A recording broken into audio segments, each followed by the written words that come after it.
Hey guys, in the 2020 Grand Design Reflection 311 BHS fifth wheel, and my project for today or the next few days is we're going to remove this absorption fridge that runs on AC and propane and put in a residential fridge. This is a 12 cubic foot. The new fridge is 16.8 cubic feet, so we're going to gain a little extra space, have better cooling. And skipping forward a few days, here is the completed project, everything installed, working correctly. For those that don't want to stick around to the end of the video and watch all the installation details, talking about different trims, insulation, how I get it into the fifth wheel, how I got the other one out of the fifth wheel, and then I do talk a little bit about how I hook a fluke meter up and show what kind of draw it does place on the AC side of things, as far as on the inverter and stuff for those that are concerned about boondocking. But for those that do want to stick around, continue, and we'll tell you all about it. I realize that this is better for boondockers, and that's pretty much what we solely do is boondocking, but the way the new residential fridges are running with the inverter and the big battery, the 280 amp hour battery that I have, it's not going to be a problem, plus the solar. So a little spoiler alert, we're also going to install another 280 amp battery just to guarantee that we have enough amp hours to not cut it close. So this job, to do it, I've measured the new fridge is going to be 71 inches tall. So we're going to have to cut that board out right there. Width-wise, it should fit right in where the seam is exactly 33 inches, and the new fridge is a little less than 33 inches. So worst case scenario, I might have to rip this board a little bit on the vertical, but this board's going to come out. It's going to sit right up against that. And then down here, we'll have to remove this toe plate. This fridge sits on a base, and we're gonna remove all that, and the new fridge will sit right on here. I've already removed this trim board here, just so it doesn't get all banged up when we take this fridge out. Some other people that have installed these fridges in Grand Designs have had issues with the floor sagging or smiling right here. And I believe the issue they've had with that is the older Grand Designs, or depending on how long their slide is, they only had 3 of these rollers, and I've got 4. And I've luckily got one that's right there and right there. So I've kind of tested it, and when I step down on this, it doesn't have a lot of flex to it. So the this fridge here weighs 220 pounds, I believe, and the new fridge is a little bit less. I just remember when I looked at it, this fridge is heavier, but it's not about how heavy it is, it's about where the weight is load bearing. So I guess guys are having issues when the rollers sit directly on the floor. It put pressure right there and made the floor sag, because I think their nearest roller was up under the stove. So I'm hoping we don't have that issue, but we'll address it as it does. Worst case scenario, I'll put another roller in. I've done all the measurements to make sure this fridge is going to fit. So unless we run into any problems, it should. It should be able to just pull out here and then walk itself around this way and around here and right out the front door. So the way I've kind of measured that to see that it will fit is I made this 2x4 stand or base that is the exact dimensions of the new fridge, which is slightly bigger than that fridge. So when this comes in, it obviously, you need to kind of measure from where the counter is. It will have to come up and over that. I'll get some muscle in here to help me. Probably remove that door so we don't bang it, but it'll kind of go up and over and kind of like that, and then slide right in. People that don't have the space for the door will have to go out the window, and it seems like a big job to do that, but really it's just a bunch of screws, and when you put it back in, it's just silicone. It just kind of clamps against the outside and the inside of the fiberglass. So I'd rather not go that route, but if we do, we'll have to do that. The new fridge is 71 inches tall, so I'm gonna hit on these corners right here. So the plan is to angle it when we bring it in, angle it in, and hopefully that works with just enough angle without getting caught up on this or anything. So if not, worst case scenario, I might have to remove this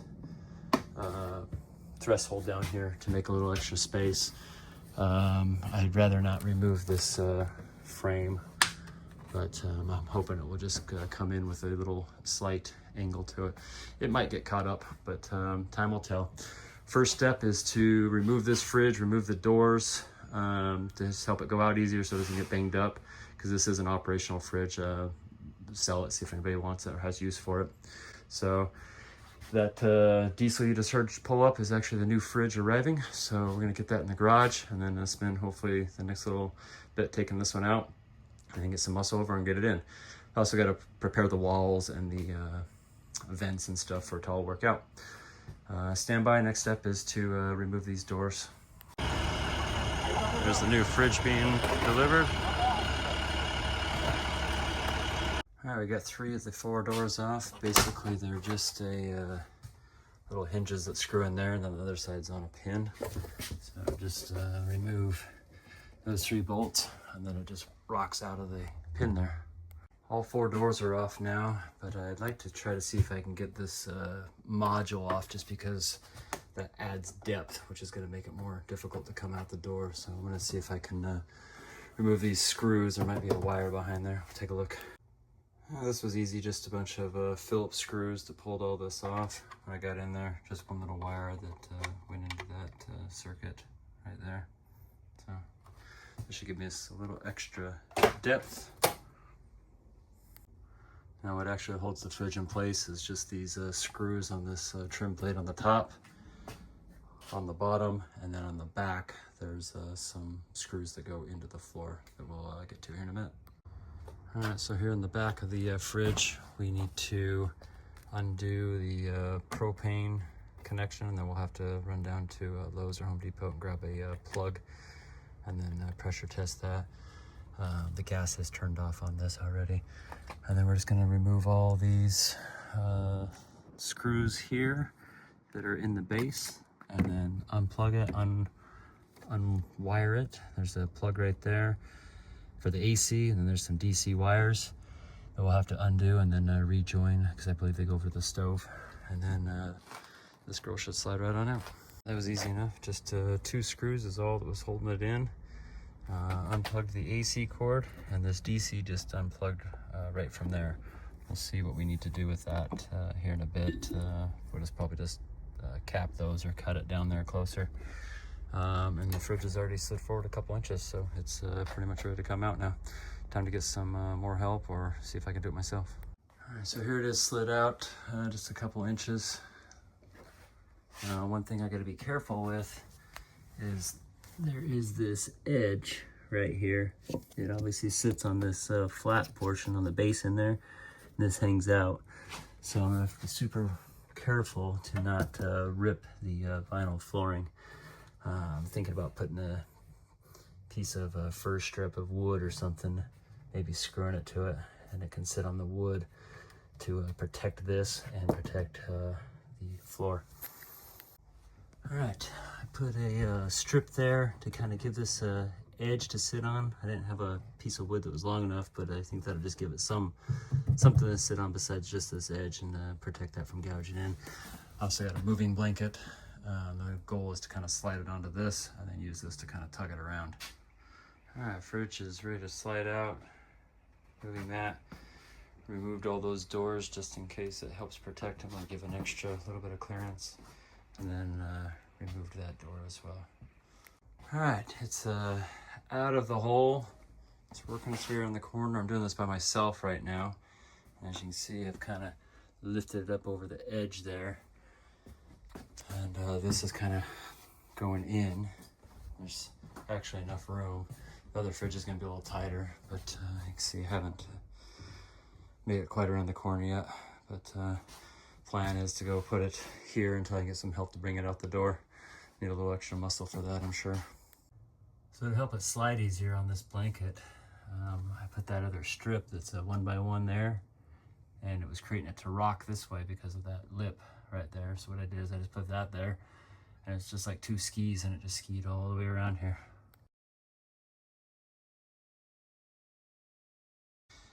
All right, next step is to remove all the insulation because we don't want insulation on a residential fridge. We want it to breathe and have air circulate. So especially towards the bottom and the top is more important, but we'll definitely remove this. The plan is we're going to insulate the back side of these, but I'd like them to be removable.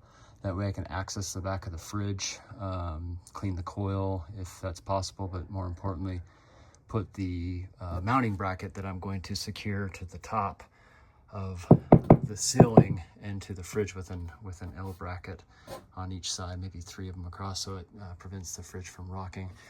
We'll also secure the front feet with a screw into the linoleum here. We're gonna have to remove this base here and all this, so it's possible I may have to move this outlet to the other side because there's an indent there. All right, insulation and the floor is removed. Next is to remove that and that. Took this outlet off from that side because the cord, when the cord's hanging out, the fridge is gonna just hit the core of that. So this screw will fit. It's shallower than this, but this screw here hangs out. So I need to grab a grinder and just grind that off, and then this will be shallower than this edge, so it should just ride right against the side of that. Get this board out, there's just a couple pocket screws on each side, and then I think there's a staple. That one missed, but I think I just got to push this staples out. All right, toe board's out, the top board is out. It should give me over a 1/4 inch of clearance here and just a little sliver on the sides by my measurements. All right, there's the Reflectix on. It's stapled to the wall, so it gives me a little bit of access up here to be able to put the brackets in, and then we'll try to put some double-sided tape and pull it, or maybe push it with a stick push it with a stick from up here once the fridge is in. But I want to be able to have access from the outside to get to the brackets.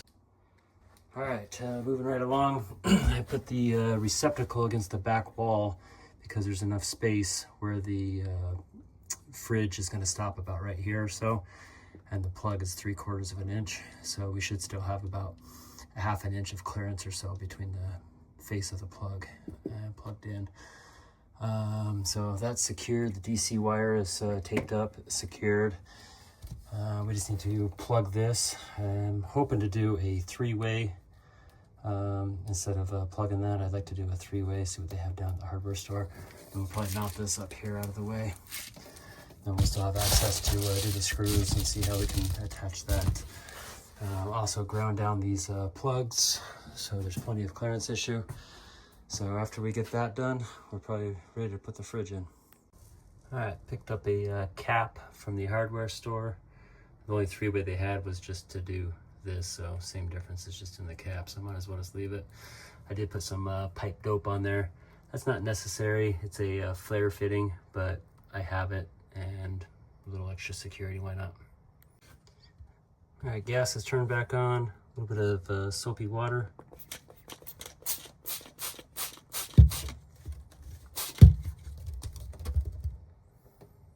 Looking for any bubbles.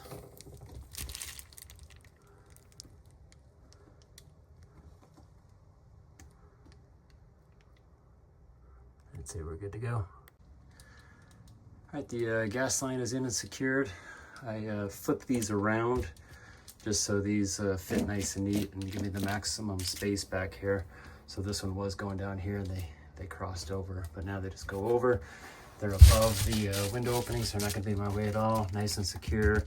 Leak tested it. Also secured this DC wire just so it's not flopping around any. Pretty much ready to put the fridge in now. Just need to get the muscle.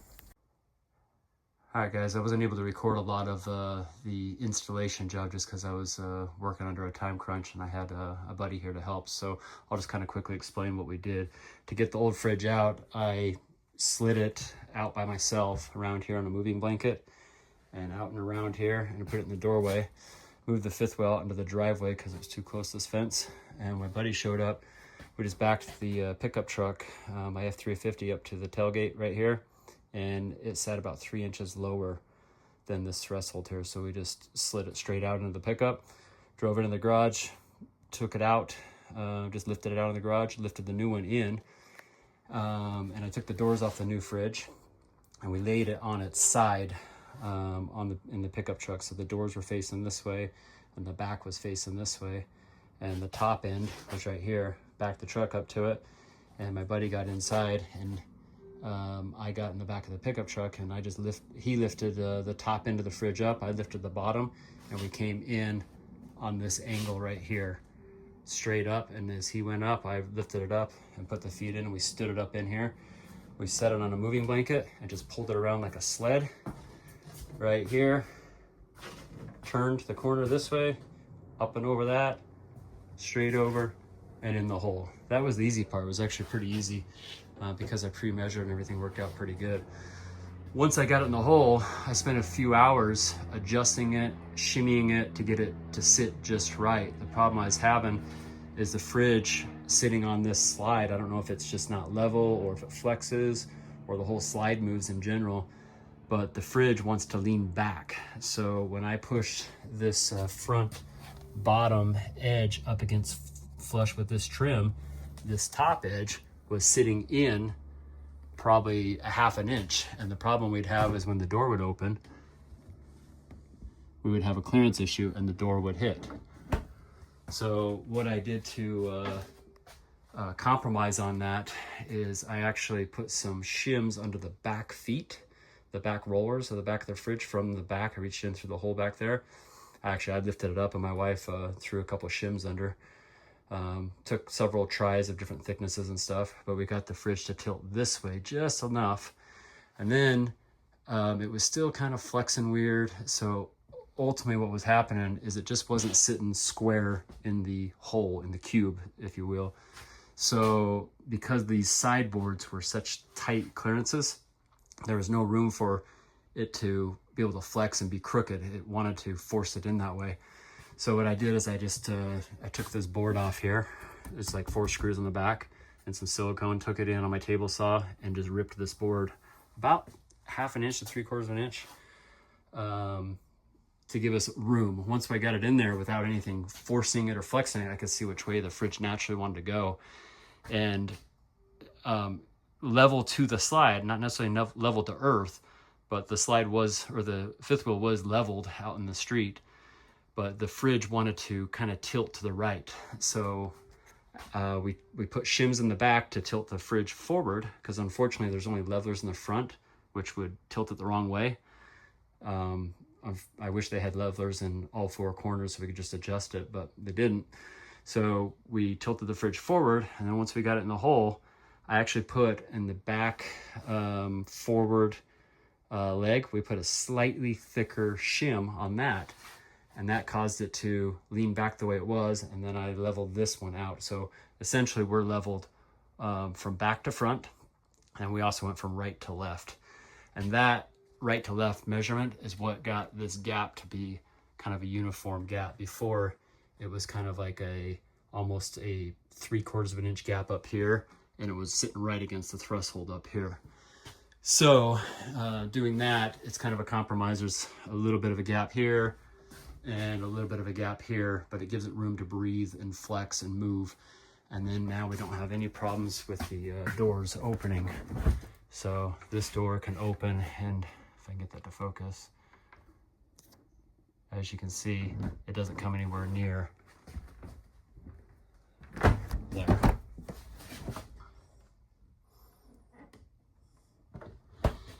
This top of this fridge does sit in a little bit behind this threshold versus down here, it's level. Same here, it sits inside there, so the fridge is still leaning back. And the reason I did that is it's kind of a compromise. If I were to lift the back of the fridge up more to be perfectly level, the problem is we can't squeeze the fridge in because the roof of the slide is slanted, and as you can see, there's very little room before it hits the roof. I actually had to move a wire that ran a DC wire that's ran across. So I moved that wire, And so it's kind of a compromise. I lifted the fridge up a little bit, but I don't want it sitting against the roof. So unfortunately, that's a compromise we had to do. And as you can see, things just aren't really square in a trailer that runs down the highway at magnitude 8.0 earthquake basically. So you can see my gap here is greater than my gap there. It's just not going to be perfect, unfortunately. It's just not a square cubed hole. And honestly, even the fridge in my kitchen in my house doesn't fit into this cabinet perfectly. Like when I installed it, I just couldn't get it to fit perfectly. So it is a little bit of a compromise, but it is secured now. The way I secured it in the front is I drove screws through these feet. Once I got it perfectly leveled, I put a screw there and a screw there, and to prevent it from rotating, I also put a screw on the other side. So as you can see, I put screws on both sides. There you go, you can see screws on both sides. And then I'll run around to the back and show you how I secured it in the back. All right guys, here's the back bottom hole. Just to kind of show you how I mounted it here. Put a screw in right there in the back side. And I might come back and put in maybe a bigger lag bolt just for extra security. But this got it so I can at least get it back into the driveway. Let's see if I follow up with that. Also put a bolt right there.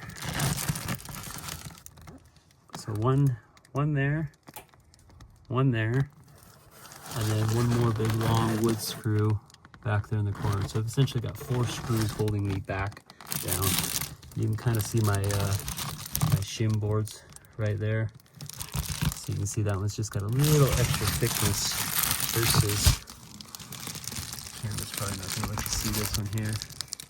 You can kind of see it right there. And it sits right under the roller. This is essentially the roller right there.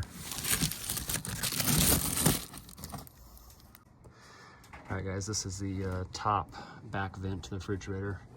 I've just kind of pulled this Reflectix out of the way just to show you these brackets here. So I just mounted 2 L brackets with 2 screws right into the roof. Make sure you don't use a long enough screw to go through the roof. And same right there. I might put some more in there, but there's no rocking motion. It's pretty solid. All right, here at the back lower panel, this panel on the fridge had to take off before I put it in the hole so I could screw through the bottom to mount it. And then I kind of shimmied this up, put it back in place. There's 6 screws and you can access these. It's not easy to get to these screws, but I was able to manage to get them in. Basically just used a small 1/4 inch ratchet with a 1/4 inch socket with a Phillips, and just kind of reached in and ratchet them solely in place. This bottom left one way back there in the corner, I was not able to tighten with the ratchet, so it's just in finger loose. So the plan now is to put this Reflectix in, and I'm going to try my best to reach up and either staple it or double-sided tape it in, just to give it a little bit of extra insulation so this compressor and the coil doesn't see too cold of temperatures. All right, the 3M tape is secured around 3 of the edges. It's kind of hard to see, but that right there is the 3M tape all the way around the bottom and the 2 sides. All right, so I've reached in with the 3M and secured this side and this side. Now I just need to try to get the other side, which is probably technically impossible. All right, the first layer of Reflectix is in. Just kind of reached up around this way, sealed it here, and then reached around with my finger, sealed it here. Did the same thing down here. Got towards the end, just used a Allen wrench, pulled it, and then just left this little corner open for the staple there. I might put some silicone here, we'll see. I don't think it's that important. All right, for the inside of this vent, so it's removable, and if I do need to access it, I can cut away that reflectix, but I put Gorilla tape along that to seal all those up, so you can kind of not see anything. I'm a little worried that the tape might collect dust and stuff, but time will tell with that. We'll see. Now what I'm gonna do is put some reflectix on the inside of this too, just to give it a little bit of extra R value. Here's the lower vent. It's got Gorilla tape on the vents there. And then on the inside, reflectix tape with Gorilla tape. And then the stuff on the inside as well. All right, here's the outside top vent for the fridge. I was planning on using this reflectix and sealing it up like I did the bottom one and sealing up the vent as well. But knowing what I know now and seeing this small gap that we have, I think it's gonna be better for the fridge to actually be able to vent up here. I can feel the hot air coming from the coil. It's about 103 degrees right here, is what my heat gun says. It is hot out. It's in the 90s here in Salt Lake today. But I think this is gonna work definitely better in the summer weather. In the winter weather, I think we're still gonna be fine because the bottom vent is double sealed and the compressor or the coil is gonna make a little bit of heat. So I think it's gonna heat this area up just fine. The problem happens when you get in colder temperatures. I think it's around 45 degrees where the compressor will struggle to do the heat cycle if it's too cold.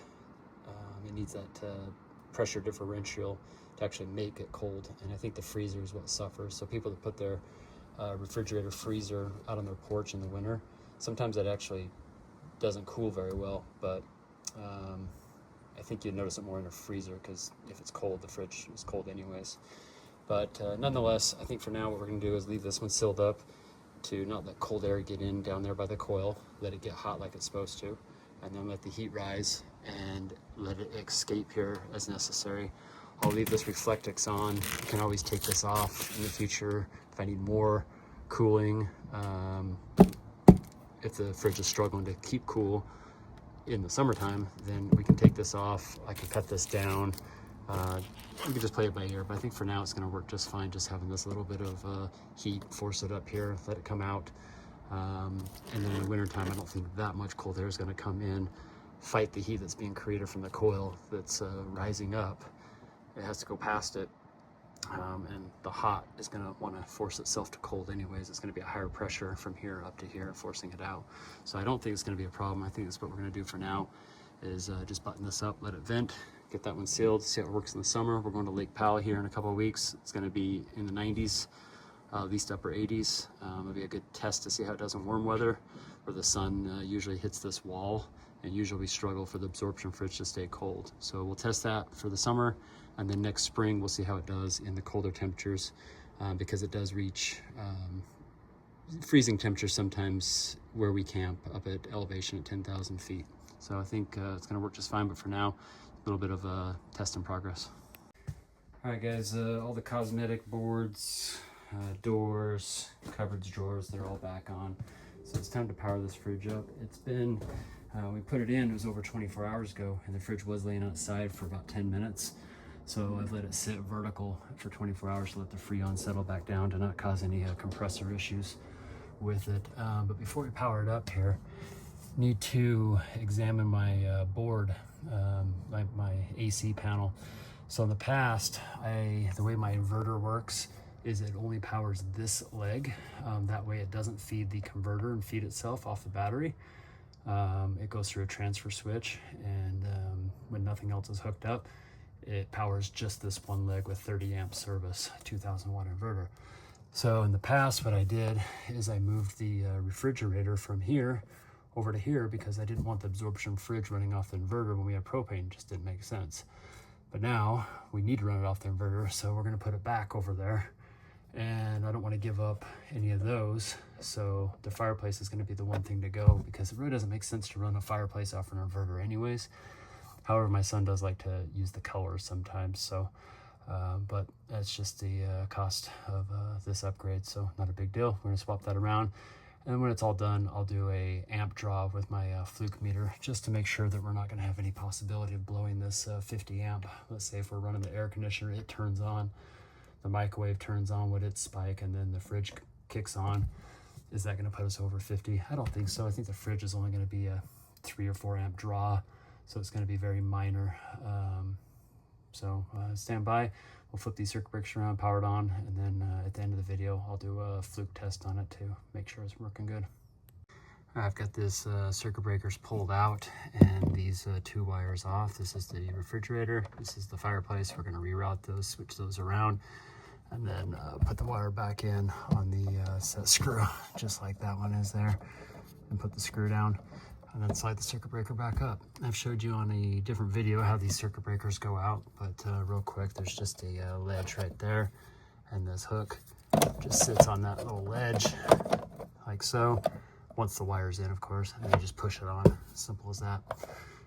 Pull it out, lock it off, pull it out. The wires are swapped around on the appropriate circuit breakers. I'm going to slide these breakers in. They're all in position. And I guess while we've got the panel open, we'll do a test and then put the panel back up, get my label maker out and relabel those. We have the fluke meter hooked up to this side of the panel. It's on this leg right here, and that'll measure each one of these circuit breakers loads as we turn them on. This is the refrigerator circuit breaker. So what we're going to do is we're going to turn them on and see what the spike is, let them stabilize, and then we'll turn the air conditioner on, and then lastly the microwave, just to see how close we're getting with all the spikes. To make sure we're below this 50 amp, which I suspect we're going to be well under 20 amps total. But we'll start with the fridge. Spiked at 2, and before the compressor actually kicks on, the fridge has to go through a self cycle. So I'll fast forward to when it gets a stable load. All right, the fridge is stabilized somewhere around 1.3. I think it might ramp up a little bit more later, but we're going to go ahead and test the air conditioner. So I'll turn that on. I'm going to go turn on high cool. Here's high cool. And it does have a soft start installed. So 8 amp spike. That's just the fan, and now the compressor will spool up. And it looks like it was just over 10 total. And it's going to stabilize. All right, now I will turn on some receptacles.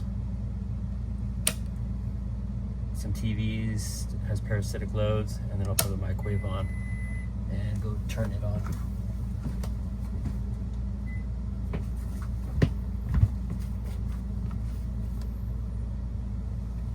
It's like a total of 22 to 20, yeah, about 22 amps. All right, everything's back off, just the refrigerator's running. It's 1.4 amps. It's cooling down right now. And with everything on, it looks like we're about 23 amps or so. If we turn the other refrigerator on, it's in the back. It's a mini fridge back there in the outside kitchen. It might kick on a few more, but nonetheless, we're going to be well below the 50 amp, and that was the purpose of this test. All right, so time to install the new battery here. We're going to hook that one parallel over to this one. But first thing I need to do is move the inverter up because there's just not enough clearance for that. So I'm going to move this inverter up to this prong, move this one down, move this up, move everything up an inch. I'll have to move my fishing pole rack over an inch as well. And then we can make new cables for this and mount it down. I already welded up a new battery tray for it. Here we go, making the leads to go to parallel the batteries together. Just using different copper terminals, using my hydraulic press, pressing it on, and then using the heat gun to shrink wrap it on. This one's made. I'll go measure the negative and make it one more. All right, pretty much done with this fridge install. Batteries are both in. There's the new battery mounted down, paralleled, negative, negative, positive, positive. All right, guys, gonna do a amp draw on the fridge overnight for about 12 to 16 hours. Depends on what time I wake up tomorrow. But right now the batteries are topped off. There's no AC power on. We've got a negative draw. The only thing that's running is the inverter, and the only circuit that's running is the refrigerator. So I've got everything else off, so nothing else is pulling off the inverter. Just normal parasitic draws that are drawing on the battery, which could be, you know, the radio, propane detectors, carbon monoxide detectors, and such. The fridge is cooled down already, so it doesn't have to get a head start. It's set at 39 degrees, and it's 39 degrees on the inside with my extra sensors that I've placed inside. One there and one there. We'll probably set it at 37 once we get going. But we'll come back in the morning and see the type of draw that this refrigerator places on the inverter overnight.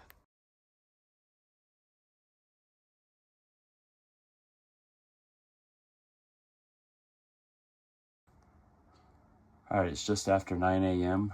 It's been about 15 hours since we started this test. We started with 560 amp hours. We're down to 470 amp hours, so we used 90 amp hours over 15 hours.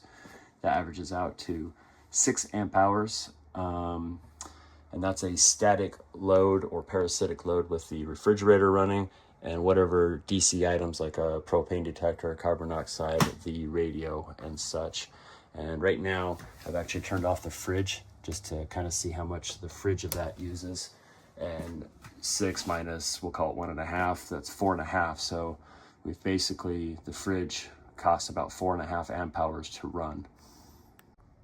Now, part of that 4.5 amp hours is actually the inverter. Even though nothing's running on the inverter, it's still using a little bit. So if I turn it off, you can see it actually comes down to just under 0.7. So that's basically all the DC stuff that's running propane detectors and just the parasitic load that's placed on it. All right, for those that stuck around to the end of the video, I appreciate it. The fridge has been installed for a week now. Pretty happy with the results. Overall, the install was fairly easy. The only thing I wish went better was this gap here is a little bit bigger than this gap here, but overall, not that big of a deal. I think it's better just to make sure we have the proper space and cooling as necessary. So overall, we gained a lot of cubic feet of space. So I know that's going to make my wife happier. And then the biggest thing is we're not going to have a temperature differential, at least hopefully, where the top shelf the fruit was freezing and the bottom stuff was spoiling in the 40 degrees and 28 degrees up top. So these residential fridges do a lot better with that type of stuff. And then also the freezer is going to have a lot better organization and stuff. So they do make an optional ice maker that we could install, but I think for now we're just going to use ice trays the old-fashioned way. And then we've also got a portable ice maker. One last thing we do need to install when it arrives is a locking mechanism that I ordered off Amazon. I'll show you a picture here. And it's basically, it bonds to right there, and there's a pin that goes there. It costs almost $100 after shipping, and it takes the gentleman about a month to get it out to us. He 3D prints them. So it's probably not going to be here for our very first trip, which is coming up here in a week or so. So we may have to find other means to temporarily secure these doors while we travel down the road. That next trip that we're going to do is to Lake Powell. We do it once a year. We go down there for about a week or so, down to Lone Rock. And we camp on the beach, and we put the fifth wheel pretty much about 10-15 feet from the water's edge, and we double tow down there with the boat. We'll launch the boat from the beach. And I'll try to do a video that shows that whole process that we do, and it's one of my favorite trips that we do down there every year. So thanks for sticking around. Subscribe and like this video.